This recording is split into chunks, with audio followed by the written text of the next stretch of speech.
Ang gitumbok nga sentro sa ebanghelyo karong adlaw mga igsuon mao ang gingharian sa Dios. Usa ka alangit non nga realidad nga lisod tugkaron og lisod gani handurawon nga susama natong mga tao. Maglisod tag imagine anang gingharian sa Dios. Kay kana dili na makabuot sa huna-una sa tao. Ang gingharian sa Dios labaw, mas labaw pa sa kaalam sa tao. Hinungdan nga ang pagpasabot ni Kristo sa gingharian sa Dios ginamit ang usa ka sambingay. Ang usa ka sambingay mao ang usa ka istorya nga gikan sa kalibutanong mga realidad o kasaysayan sa ug mga kasinatian aron pagpaila ug pagpasabot sa usa ka langitnong realidad.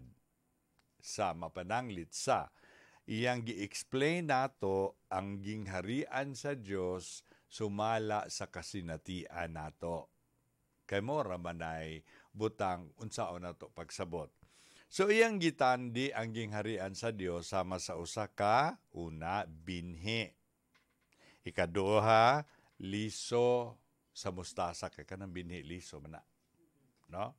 Unya iyang giingnan ang una misteryoso kay ang binhi matud pa ang binhi kun iblubong ni kun itisok kini kun isabod kini magpadayon kini o mutubo kini nga wa masabti ug wa mahibaw is mga tawo without the people knowing it, sa inadlaw-adlaw, muturok ug mutubo ang maong binhi nga sa paagi nga dili masabtan.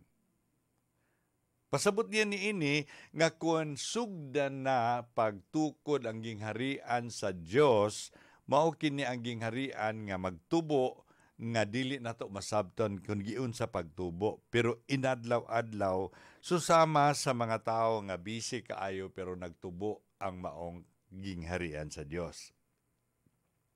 Unsa man ang gingharian sa Dios nga ipasabot niini? Ang gingharian sa Dios mao ang mga tawo nga ugmaron aron nga ang lugar ug ang mga taong nagpuyo niini magpuyo sa usa ka katilingban nga puno sa kalinaw, kahiusahan ug hustisya.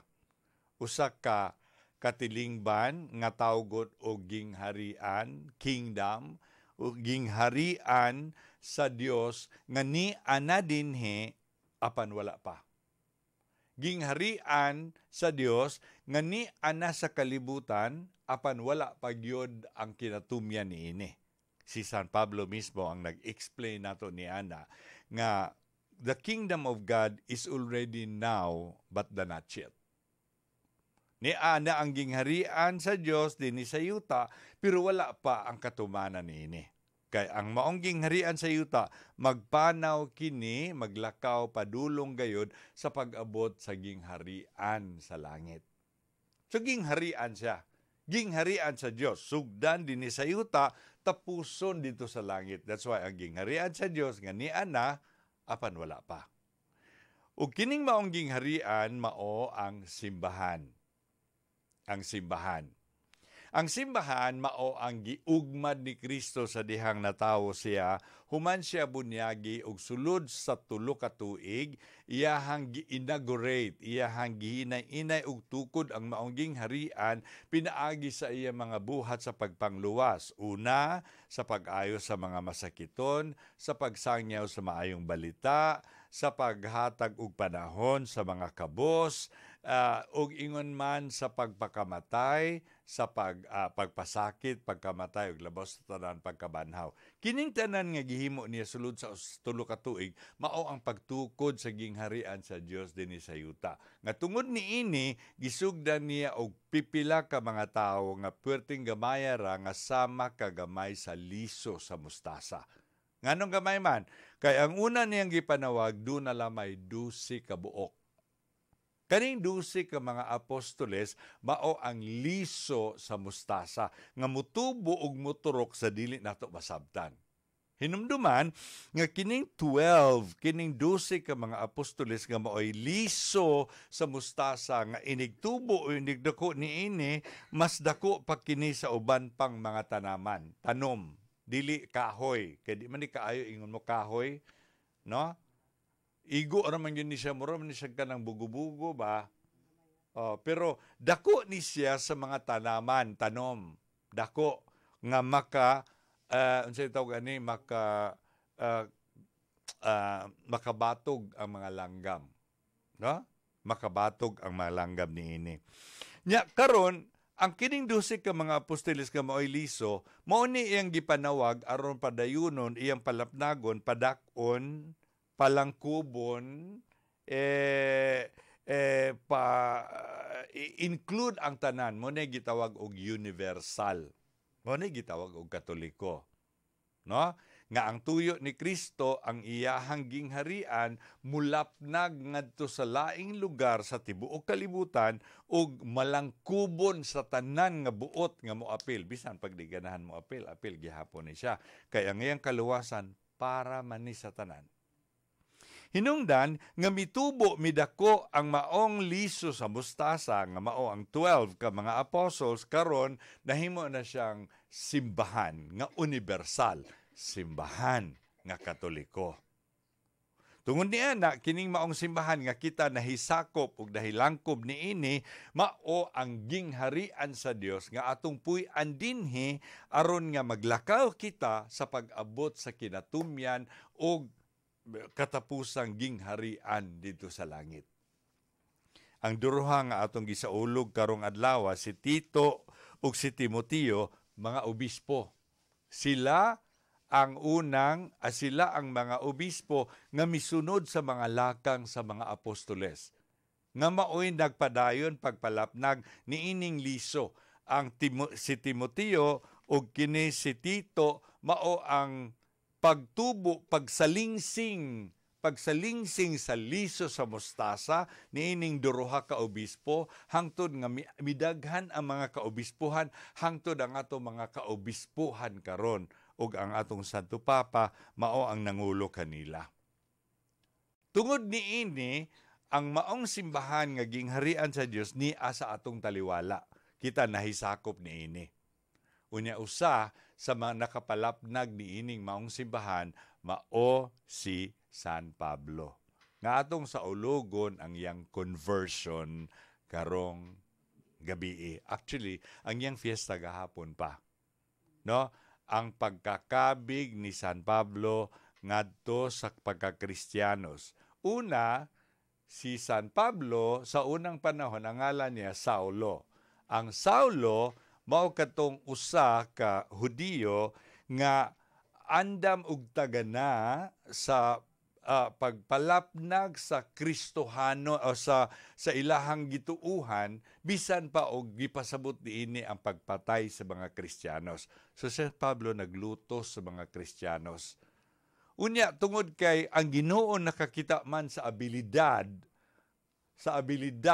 ni Pablo, ni Saulo, gitawag siya pinaagi sa gitawag og personal calling, personal conversion. Nga matud pa, samtang si San Pablo naglakaw ni adto padulong sa Damascus sa tradisyon nga ginaingon nga nagsakay siya sa maong kabayo unya dunay siga, dunay kahayag nga midan-ag kaniya ug nakabuta kaniya ug nangutana siya kinsa man di ay ka kay namay niingong Saulo Saulo nganong imo man kong gilutos.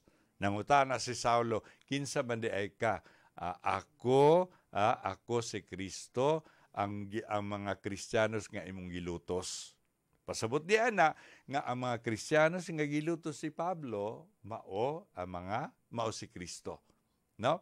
Karon nausob og na-converted si San Pablo balik ngadto kang Kristo. Og siya karon nahimo ng Kristiyano ug andam siyang magpakamatay pod ni Kristo. Usa siya sa mga dakog contribution sa pagpalapnag ug pagpalago sa simbahan, sa gingharian sa Dios nga naa ang simbahan. Karon, ang simbahan ug si Kristo usara, gitawag man ang simbahan is lawas nga mistiko ni Kristo. So, kung buot natong sination si Kristo dinhi sa kalibutan, ato lamang kanang masinati diha sa simbahan. Kung buot kitang maluwas dinhi aron mas luwas ta ngadto sa langit, kinahanglang mahisakop kita ni ining gingharian sa Dios nga gitukod ni Kristo nga mao ang simbahan.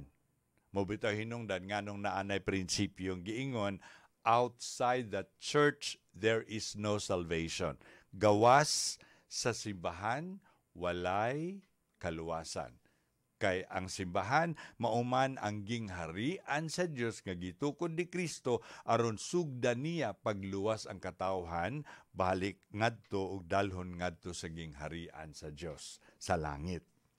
Hinungdan nga kining niining atong gihimo karon, nahisakop naman kita unya naara man jud dili pod ganahan po mo apil pero apil man gyud sila.